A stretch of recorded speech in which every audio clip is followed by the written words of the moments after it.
Hi and welcome to the Ruby Tuesday. This is my review for Star Wars Jedi Fallen Order. I don't often do game reviews anymore. If it's a great story, it's something I really want to talk about, or it's just a game that I feel like I have something different to those other reviews that I've seen everywhere, like Chris Stuckmann and Jeremy Jans or other ACG, the best kind of game reviewers. I think ACG is amazing. Then I'll do a game review. So I hope you enjoy this. So Star Wars Jedi Fallen Order, it takes place after Order 66 when the Jedi are betrayed and all those stormtroopers are going to kill everybody. You follow a Padawan, it's 5 years and he's hiding out in this junker, and he basically isn't as powerful as I thought I wanted him to be. It's one of the first things that I found difficult about the game, is because I wanted to be a badass Jedi and just go around kicking people. You are not that, and once you get used to that idea, then you can probably relax into what the game is trying to give you, because it's a kind of a Dark Souls game. You have to learn the fluidness of the fighting combat system, and once you get into that, then you can enjoy it more. I found it quite difficult, the difficulty level, and I have played Dark Souls. It is very similar into the way you can open up a level. It's very Metroidvania. I know a lot of people have said that. I like that. I think the maps are quite big. There's 5 planets as far as I'm aware. There might be 1 or 2 others. I don't want to spoil too much into that of how much there is of the world, but you have to go back to these worlds repeatedly, and you have lightsaber skills, obviously. You do get a double lightsaber at some point. There does seem like there needs to be more of skill trees. I would have liked more from what they gave us. The thing I was comparing it to most of the time was Force Unleashed. For me, those games were great, and I know a lot of people say that those were button mashing games. To a certain extent, when you have the Master difficulty, like Sith Lord difficulty or Jedi Master difficulty, you had to know exactly how to time everything. And I played it on that difficulty, and I loved those games. I played 1 and 2 repeatedly, I did all the DLCs, and so I was always comparing that to this, because that was the last decent Star Wars game. I think people are of the assumption that this game is better than it is, if I'm allowed to say that, because we haven't had a good Star Wars game for a while. So we've had Battlefront 1 and 2, that's with EA, and for me those games weren't great. Graphically they looked great, but there's a lot of issues with them, obviously with loot boxes and things like that, but there's more to the issues that we had with them. For me, I love story, and I thought the Jedi Fallen Order was actually a decent story. It started off really great, and then it kind of settled into those planets of where you travel from one planet to another planet, and the story develops there. And there's a midway point. Until you get to the midway point, you may think, this is not the best Star Wars game. I was hoping for more, but there's a midway scene where you're like, right, I see what they're doing here. It's going big, it's really personal, but it's also really great.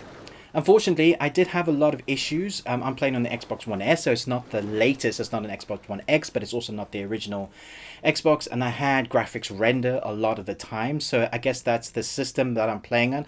But I've also seen other people say that that happened a lot. There's loading screens where it spirals in. You're about to jump from one platform to the next, and you're like loading into the next kind of section. That can take you out of the game a bit. I fell through the floor many times. One time I got into a lift and the world disappeared. I've had people just hover in mid-air. I know some people have had individual stuff, but I've had all of that, and it was quite consistent throughout the game. So where the story is good, those graphic issues and bugs, I guess, even with the patch, did take me out of the game a bit. One of the worst ideas I think that this game has is that it has no new game plus. So you can play it on whatever difficulty, which you can change throughout the game, and you probably want to do that from time to time, because you might find a character that you can't beat straight away. And if you're a Dark Souls player, you'll know you'll just probably like completely fight until you do it. Or if you're just in it for the story, you want to change it to story mode. However, when you get to the end and you've defeated the boss, you can click continue, and you can then, if you're a completionist, go back to a certain amount of the planets and go collect all those boxes. But they're mostly cosmetics, and it doesn't really help you in the game unless you're looking for that extra health. Unless you're looking for it's not really upgrading your lightsaber, it's more like cosmetics of your lightsaber. You can get a poncho or make your ship a different color, but it doesn't add anything more to the story. If there was New Game Plus, you could normally you'd be able to keep your powers and then have the bad guys do something different. Maybe perhaps there'll be more of those bad guys and they'd be stronger, even though you should still be able to change the difficulty. The New Game Plus is normally the replayability for games similar to this. However, Respawn said that if they did New Game Plus, it would break the game because they haven't designed it that way.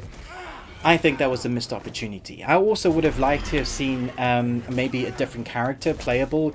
You get different characters on your crew that your band of ruffians that are very cool. And there's one particular character that I really like that I think would have been interesting to see you get to play that character.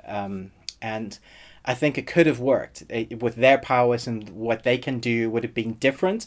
And I think it would have changed up the dynamic of the game. I don't know. Maybe they're saving stuff for DLCs and sequels. I enjoyed the game. I think the story is good. And it's the best Star Wars game we've had in a long while.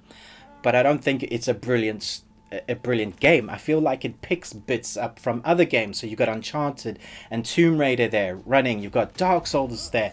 I don't think it excels at any one of them. I think the story is probably the best thing about this when you get into it. And especially when you meet a certain very great character, instead of fighting this character, the Padawan runs away. And I think that was a great way to prove that they're sticking with the canon law. They're paying it. They're doing their dues. They're paying their dividends to, like, saying, okay, we've done our homework.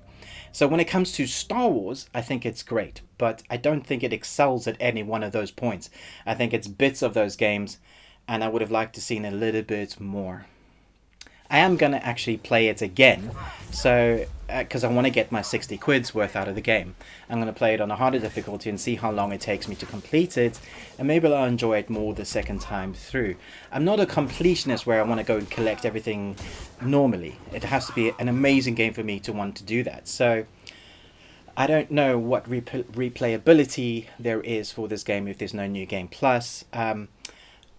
Yeah, so I don't know if it's even worth to buy now or wait for it in the sale. I am feeling a little bit ripped off. I think I'm going to give it a 6 out of 10, maybe 7 out of 10, because I feel like that's a bit harsh. It is a good game. It is fun to play. The story is good. It has some issues. Let me know in the comments what you think of this, and maybe you think I'm being too harsh. Or do you agree with me that the fact that people are rating this higher because we haven't had a great Star Wars game for a while, and it's like, woohoo, Star Wars game, yay! Or is it as good as everybody's saying, like IGN giving it like 9 point something again? Thanks so much for watching this review, but most of all, until next time, remember, live long and Tuesday.